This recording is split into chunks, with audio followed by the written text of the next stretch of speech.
Hi everyone, welcome back to the channel. In today's video I thought I'd show you around this 2024 Ford Mustang Dark Horse. I filmed this quite a few weeks ago now. It was the last few days of Trust Ford in Weston Super Mare. You can see the showroom is looking empty, and this was in fact the last car to leave the site. It was very noisy on the day, so I'm having to do a bit of a voiceover, but hopefully you'll enjoy it nonetheless. So sit back, relax, and let's have a look round it. Just before I start, for those that are interested, or if you've been living under a rock for the past 61 years and have no idea what a Mustang is, I just wanted to give you a brief history on it. The first generation was launched back in 1964. It came in essentially two engine options. One was the inline 6 and the other being the infamous V8. Both of those engines had different variations in terms of cubic inches, which I'll put on screen now for you. The fan favourite, of course, was the V8, specifically the 289 cubic inch, which was deemed to have the better performance. And in fact, in the later years, between 1969 and 1970, they had the Boss 302 and the Boss 429.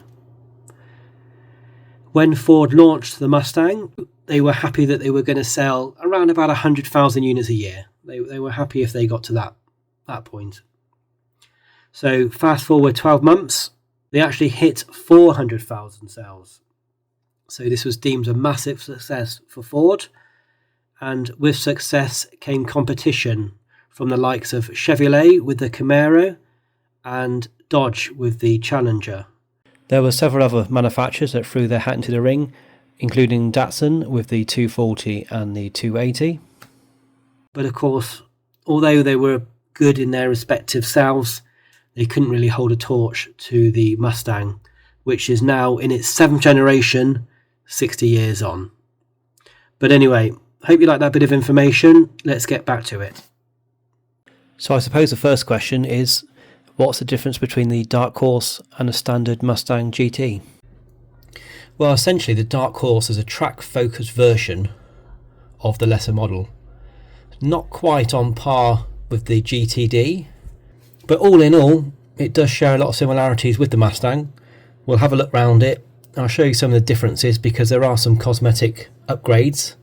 I think certainly from the front, as we take a look round it, it certainly looks a lot more fiercer. It's got a slightly different front bumper. You've got the trims around the headlights as well, which is quite a nice touch. You've got different air vents as well, either side of the grille, just to help with ventilation. If we do a side-by-side comparison, you can see that they're pretty identical in terms of dimensions, length and width. There's very little in it. Even the ride height is exactly the same on these two models, which was quite surprising. I assumed on the Dark Horse it was going to be slightly lower. The two main differences are the design of the alloy wheels and the fact that the Dark Horse comes as standard with a boot spoiler. But probably most importantly, you do get as standard on the Dark Horse the MagnaRide damping system, which is a £1,800 option on a standard Mustang, which is far too complicated for me to try and explain to you in a 10-minute video. It's also got tighter steering, bigger anti-roll bars at the back, bigger brakes and a limited slip diff. If you want to know more about the MagnaRide suspension, I'll put a link to a video in the description below. Some other good news with the Dark Horse as well is, despite all the upgrades and the MagnaRide damping system that it has, it only weighs around about 2 stone more than a standard Mustang. However, if you did want to save some more weight, then there's a company called Carbon Revolution that have manufactured some carbon fibre wheels specifically for the Dark Horse and the other Mustang models, which will save you around about 37% over the standard wheels that they come with. Coming round to the back now, this is probably my favourite angle of the Mustang. First up, we've got this boot mounted spoiler. It's quite subtle and understated. They don't add too much weight to the vehicle, it just does enough for the downforce. Down here you've got the upgraded exhaust, which have got active exhaust valves, and finally you've got the rear diffuser helping with airflow and aerodynamics.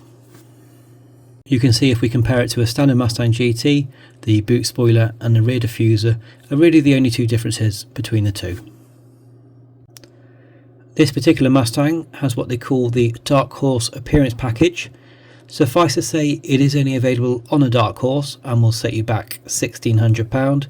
For that, you do get these rather funky decals on the bonnet.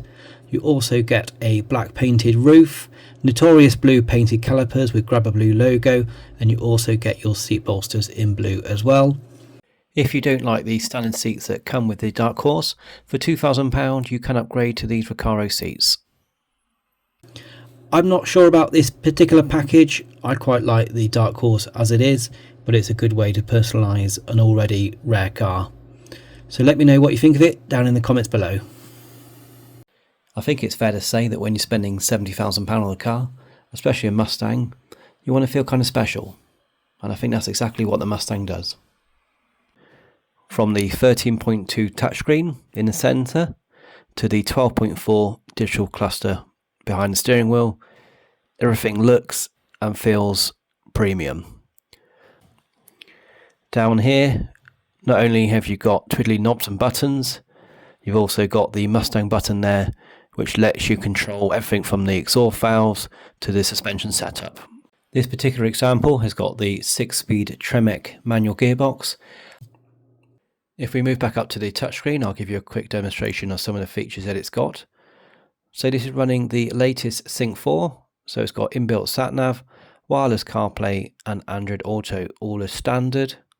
But this being the Mustang, you can also customize pretty much everything. So for example here you've got auxiliary gauges, so if you are taking on the track you can check for things like G-force. You can also change the exhaust notes thanks to the active exhaust you get on the Dark Horse. And you can also change up the head-up display as well, which is pretty cool if you're using it on a track, but also just for showing off in front of your mates as well. In terms of audio, you'll be pleased to know that you get as standard the premium B&O sound system. This includes 12 high-performance speakers and a subwoofer in the boot, giving you a total of around about 860 watts. So if the neighbours aren't woken up by the exhaust, they certainly will be by your music. On to the favourite part of any Mustang, which of course is the engine. You'll be pleased to know that the 2.3 EcoBoost has now been demoted down to the Focus RS, so the only engine available is of course the 5 litre V8. I've done a short comparison here in a couple of different ways.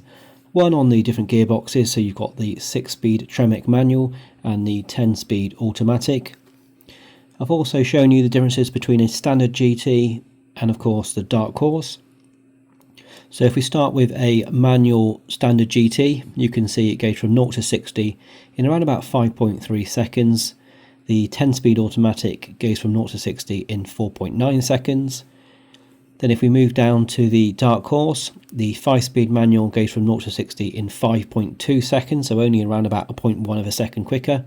However, in the 10-speed automatic, it goes from 0 to 60 in 4.4 seconds, so nearly a second quicker than the 6-speed manual you get in the standard GT. It's also worth noting that when this car left the factory, it did actually come with 500 brake horsepower. However, by the time it comes over to the UK, you're only struggling with 450. However, I'm sure there'll be someone out there with a laptop or a spanner that could quite easily find that extra 50 brake horsepower. If boot space is important to you, then you'll be pleased to know that in the coupe it has around about 408 litres, and in the convertible you're left with around about 310. Time to look at some colours, and for the Dark Horse you've got 8 to choose from. You've got Oxford White, which is the only free colour available. You've then got Blue Ember, Vapor Blue and Absolute Black. So they're the 3 colours you can have with the Dark Horse appearance pack. You've then got one of my favourites, which is Grabber Blue. Race Red looks pretty good as well. Carbonised Grey, and my favourite, Molten Magneta. Let me know your favourite colour down in the comments below. Before I give you my final thoughts on the car, let's have a look and see how much it's going to cost. So a standard Mustang GT starts from £58,000, that's for the 6-speed manual. It goes up to £60,000 for the 10-speed automatic, and then £61,000 for the convertible. Dark Horse 6-speed manual starts from £70,000, and then £72,000 for the 10-speed automatic. So it is quite a fair bit more, around about £12,000 more in fact for the Dark Horse. But is it worth it? Well, let's find out in my final thoughts. So we started the video with a question about what the differences are between the Dark Horse and the standard Mustang. And I think we're going to end the video with a question. And that question is it worth paying the extra 12 grand to get a Dark Horse? And I think the answer to that question is no. Despite the fact that the Dark Horse is better in every single way. It's quicker, it looks better, it stops quicker. It's got lots of upgrades on it above and beyond the standard Mustang. Just can't quite get there with the extra £12,000. I think if you went out and bought yourself a standard Mustang V8, you'd just be as happy driving that as you would do this. And you'll be safe in the knowledge that you've got an extra £12,000 in the back of your pocket. But anyway, that's just my thoughts. Let me know what you think down in the comments below. As always, if you did enjoy the video, then please drop it a like. And if you want to see more car related content, then hit the subscribe button. And I'll catch you soon on Content Cars.